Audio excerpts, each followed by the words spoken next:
하나님 말씀 보겠습니다. 오늘 우리에게 주신 하늘의 말씀 골로새서 1장 9절로 10절까지 말씀입니다.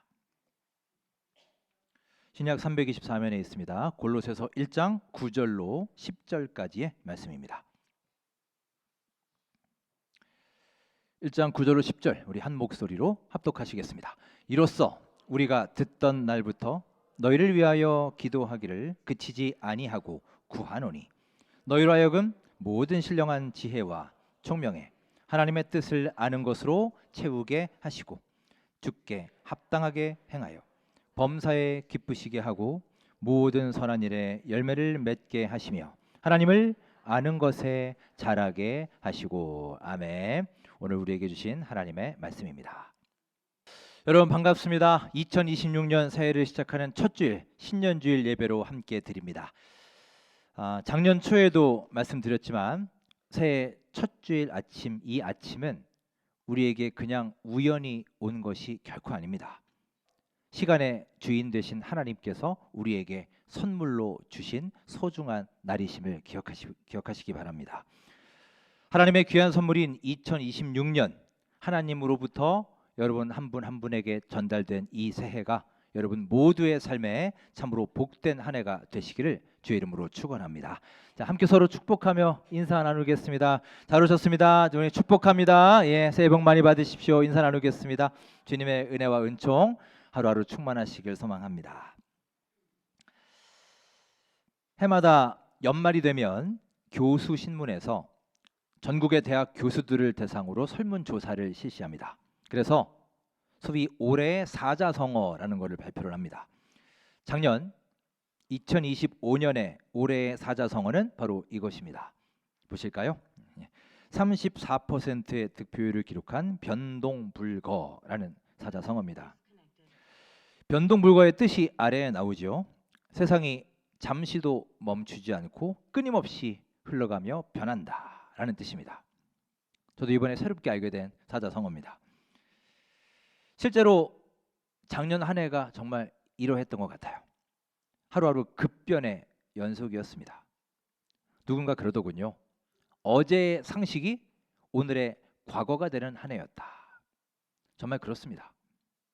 어제까지는 당연하게 여겨졌던 것들이 갑자기 역사 속으로 사라져버리는 일대 혁신이 일어난 한 해였습니다.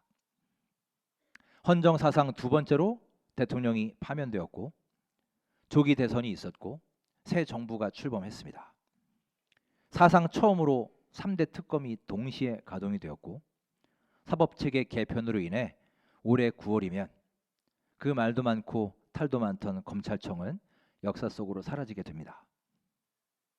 이런 수많은 혁신과 변화들이 우리 사회가 더욱 발전하는 방향으로 나아가는 계기가 되길 바라고요. 우리 역시도 이 급변하는 사회 속에서 새해에는 우리 안에 있던 과거의 구습들, 또 아름답지 못한 모습들, 본이 되지 못하게 살아온 그 모습들을 하나하나 개선하고 고쳐나가서 하루하루 믿음의 성장과 성숙을 이루어가는 복된 한 해가 되시기를 주의 이름으로 축원합니다.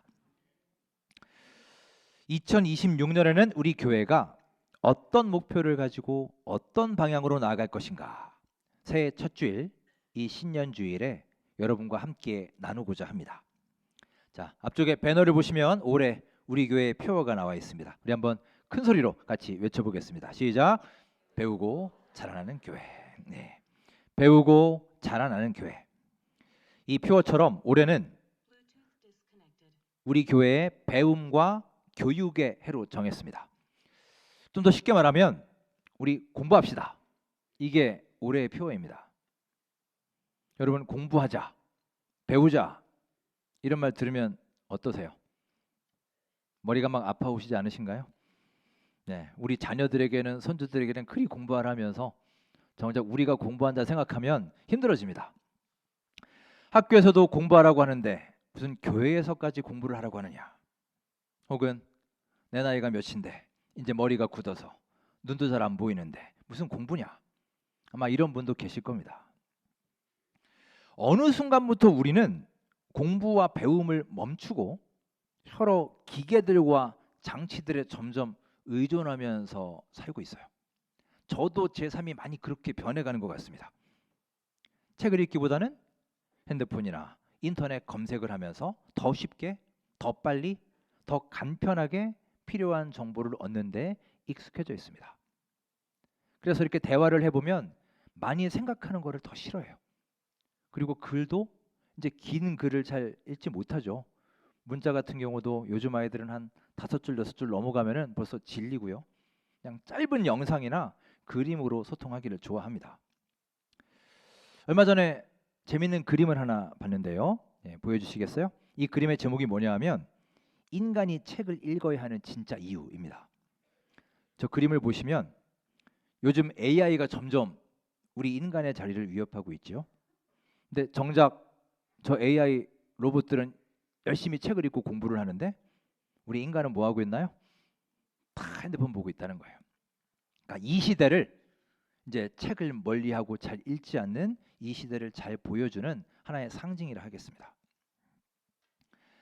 새해가 되면 우리는 자연스럽게 결심하고 다짐합니다. 작년 연말에도 많은 분들이 여러분의 새해 가정 기도 제목을 제출하셨습니다. 제가 쭉 읽어봤습니다. 거기 보시면 내가 새해에 다짐하는 일이 무엇입니까? 라는 란이 있죠. 올해는 성경 말씀을 열심히 읽겠습니다. 주일 예배를 충실히 드리겠습니다. 가정 예배를 시작하겠습니다.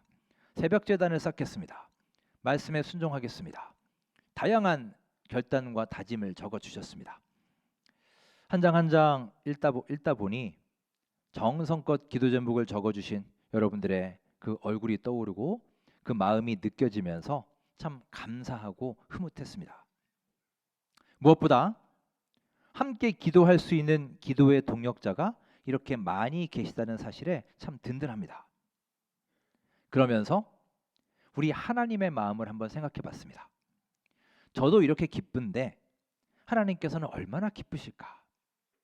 우리 하나님께서도 여러분의 이 마음, 새해 주님 앞에 다짐하고 결단하는 그 한 분 한 분의 마음을 소중히 여기시고 크게 기뻐해 주실 줄 믿습니다. 하지만 그동안 우리의 경험에 비춰볼 때 이런 우리의 결심들은 사실 그리 오래가지 못하는 경우가 많습니다. 그래서 작심삼일이라는 말이 있죠. 그런 의미에서 이제 하반기 한 7, 8월쯤 되면 여러분이 작성했던 그 기도 제목을 다시 돌려드립니다. 연초에 세운 그 결심과 다짐을 다시 한번 돌아보시고 지금도 내가 계속 간절히 그 기도를 하고 있는지 또 그 기도가 얼마나 응답이 되었는지 스스로 한번 점검해 보시라는 뜻입니다. 여러분, 우리가 목표를 세우고 결단하는 것은 매우 중요합니다. 비록 우리의 결심은 오래가지 않을지라도 삶의 방향을 설정하는 것이 큰 의미가 있기 때문이에요.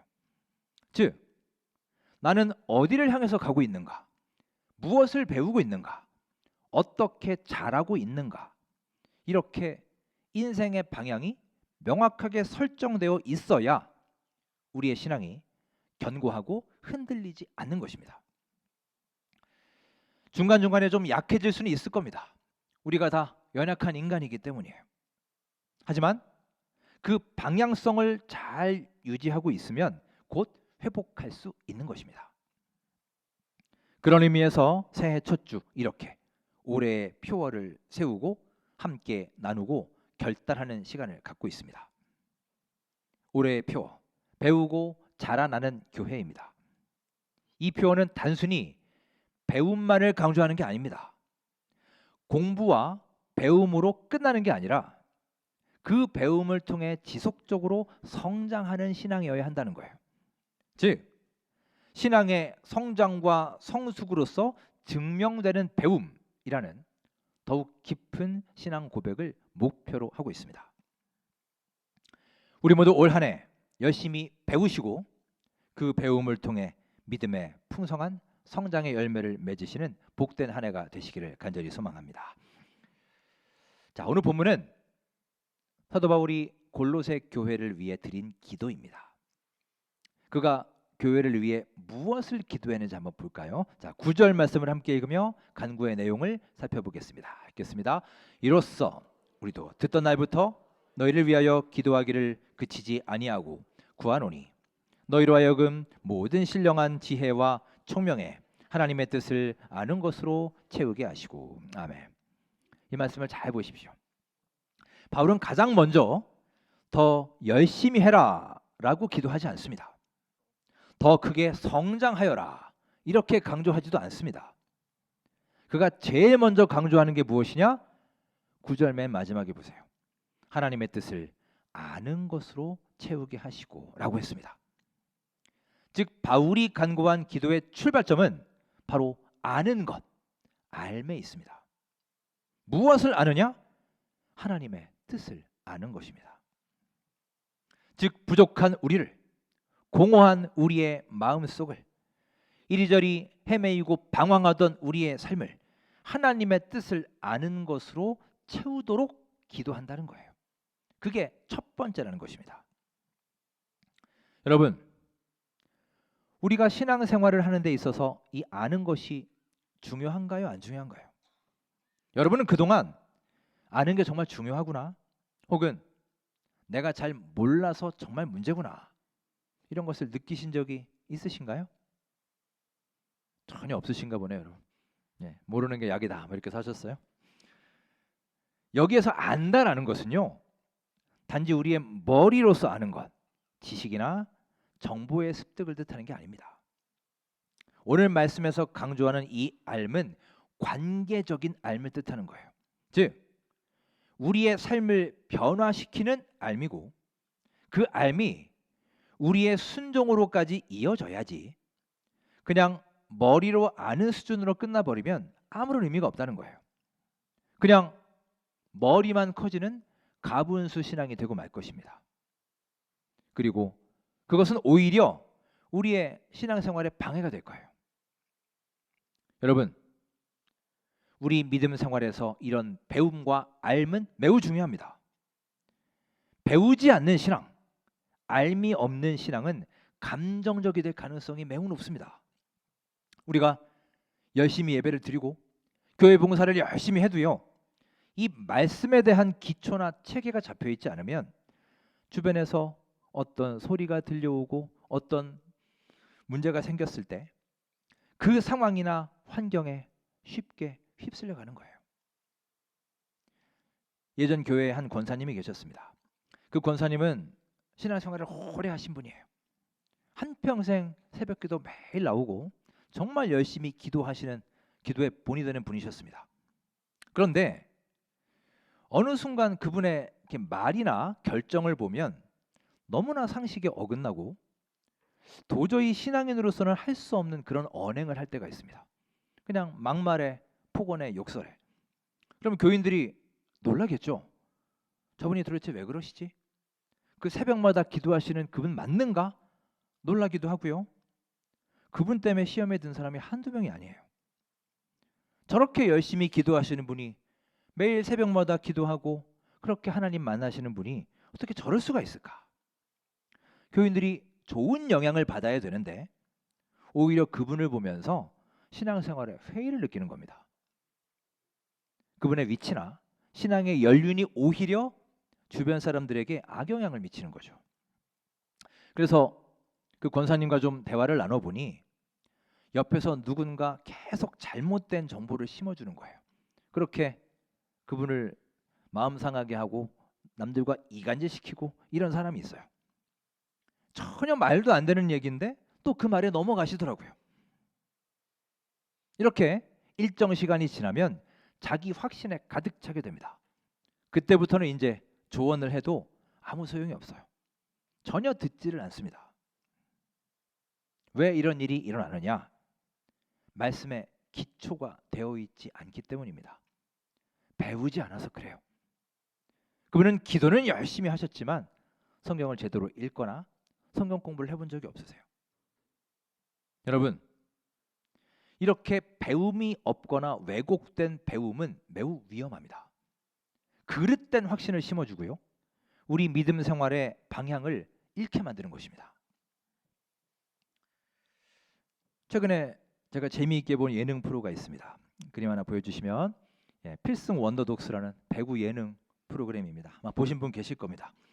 우리가 너무나 잘 아는 배구계의 전설이라 할 수 있는 김연경 선수가 이제 신인 감독으로 돌아왔죠. 그래서 이미 현역에서 은퇴했거나 방출된 선수들을 다 모아서 이제 원더독스라는 신생 배구단을 이끌고요. 그 선수들을 성장시키는 과정을 생생하게 담아낸 프로입니다. 김연경 선수가 감독으로 데뷔한다. 이제 이것부터 큰 화제가 되었죠. 김연경 신인 감독은 선수로서뿐만이 아니라 감독으로서도 아주 탁월한 지도력을 보여주었습니다. 그 변방에 있던 선수들, 은퇴한 사람들을 이끌고 현 실업팀, 심지어 현 프로팀과 경기를 하면서도 5승 2패라는 훌륭한 성적을 냈습니다.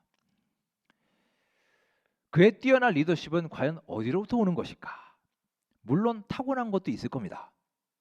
하지만 가만히 보시면 그의 리더십의 핵심은 역시 기본기에 있다는 것을 알 수 있습니다. 예전에 김연경 선수의 인터뷰를 본 적이 있습니다. 고등학교 때까지만 해도 그렇게 두각을 나타내지 못했다고 해요. 일단 자신이 얘기하기를 키가 워낙 작았다고 합니다. 지금은 190이 넘지만 그때는 워낙 키가 작아서 별로 눈에 띄지 않는 선수였습니다. 그런데 그게 오히려 전화위복이 되었다고 해요. 키도 작고 별로 뛰어나지 않았기 때문에 공격수는 아예 꿈도 꾸지 못했고요. 그러니까 매달 연습할 때 저쪽 구석에서 계속 서브 리시브만 하고 수비 연습만 한 거예요. 공격이 안 되니까요. 자, 그런데 나중에 이제 키가 갑자기 막 크기 시작한 겁니다. 수비가 일단 탄탄해진 상태에서 거기에 공격력을 장착을 하니 갑자기 엄청난 선수가 된 겁니다. 그래서 그 인터뷰에서 말하기를 자기가 세계 연봉 탑이 될 수 있었던 이유는 바로 배구의 가장 기본이 되는 이 리시브와 수비 때문이다라고 말을 했죠. 세계적인 공격수들 중에 공격을 잘하는 선수들은 많지만 이렇게 수비와 리시브까지 잘하는 선수는 거의 없다는 것입니다. 결국 기본을 잘 갖춰놓은 것이 자신의 성공의 비결이다라고 고백을 했습니다. 여러분, 신앙도 마찬가지입니다. 기본기가 탄탄해야 흔들리지 않고요. 그 위에 튼튼한 집을 지을 수 있는 것입니다. 그 신앙의 기초이자 가장 기본기가 되는 것이 무엇이겠습니까? 바로 말씀입니다. 작년에도 우리 정교인 말씀 통독을 함께 했습니다. 우리 120명이 넘는 많은 성도님들이 3개월 이상 함께 성경을 읽으면서 동참했습니다. 올해부터는 다시 보아케기의 성경 공부를 시작합니다. 그리고 이제 곧 다른 성경 공부도 개강할 것입니다. 다른 성경 공부를 시간 내기 힘드신 분들은 이 보아케기라도 꼭 동참하시기 바랍니다. 그 문제에 답을 하려면 뭐 어쨌든 성경을 찾아야 되잖아요. 그리고 그 과정에서 조금이라도 공부가 될 것입니다. 그러니까 혹시 뭐 인터넷 검색으로 답을 찾고 절대 이러지 마십시오. 그 말씀이 어디에 있더라? 막 성경을 뒤적거려 가면서 앞으로 갔다 뒤로 갔다. 그 찾는 과정이 바로 공부예요. 검색해서 찾으면요. 아까 그림 보셨죠? AI 그림. 나중에는 핸드폰이나 인터넷이 없으면 아예 찾질 못하게 됩니다. 그런 찾아본 노력을 해본 적이 없기 때문이에요. 이제 그 읽은 말씀들, 우리 안으로 들어온 그 인풋된 말씀을 가지고 믿음의 기초 공사를 잘 해야 될 때입니다. 여러분, 교회는 늘 배우는 공동체여야 합니다. 그 배움과 알미 우리 믿음의 초석이 되어서 여러분이 흔들리지 않도록 지켜주는 커다란 버팀목이 될 것입니다. 올 한 해 우리 원전 교회와 모든 가정이 하나님의 말씀을 열심히 배우고 하나님에 대해 알아가며 믿음 생활의 기초와 체계를 잘 다져서 견고한 신앙의 집을 지어나가는 복된 한 해가 되시기를 주님의 이름으로 축원합니다. 자, 사도 바울의 기도는 그 다음 10절에서 더욱 분명해집니다. 자, 10절 말씀 우리 함께 읽겠습니다. 주께 합당하게 행하여 범사에 기쁘시게 하고 모든 선한 일에 열매를 맺게 하시며 하나님을 아는 것에 자라게 하시고. 아멘. 왜 우리가 배워야 되느냐? 10절 마지막에 보시면 하나님을 아는 것에 자라게 하시기를 원하노라 라고 했어요. 바울은 말합니다. 알기만 하고 끝나는 신앙이 아니라 살아내는 신앙, 삶에서 열매 맺는 신앙, 계속해서 자라는 그런 생명력 있는 신앙이 되어야 한다는 거예요. 여러분, 실제로 우리 신앙에 있어서 큰 위기는요, 우리가 적극적으로 무슨 죄를 짓는 것보다 오히려 아무것도 하지 않는 정체에서 올 때가 훨씬 많습니다. 사울왕은 한때 하나님께 크게 쓰임받았지요. 왕의 자리까지 오르게 됩니다. 하지만 그는 그 자리에 안주하고 배우기를 멈췄습니다. 하나님의 음성 듣기를 거부했고 신앙의 정체에 부딪히고 말았어요. 그래서 결국 인생의 실패를 경험합니다. 반면 다윗은 커다란 실패를 겪었지만 하나님의 뜻을 다시 배우려고 했고요. 말씀 앞에 자신을 낮추며 실패의 자리로부터 다시 일어서고 자라나게 되었습니다. 여러분, 이렇게 실패가 그들의 성장을 막은 게 아니에요. 배우지 않음이 그들의 성장을 멈추게 했다는 것입니다. 교회도 마찬가지예요. 신앙의 연수가 오래되었다고, 직분을 받았다고, 교회 규모가 크다고 저절로 우리 신앙이 자라는 게 절대 아닙니다. 노력해야 됩니다. 공부해야 됩니다. 오직 말씀 앞에 겸손함으로 계속해서 배워가는 교회, 배우는 신자만이 성장할 수 있다는 것을 믿으시기 바랍니다. 오늘 올라오시면서 아마 1층 로비에 있는 현수막을 보신 분들이 계실 겁니다.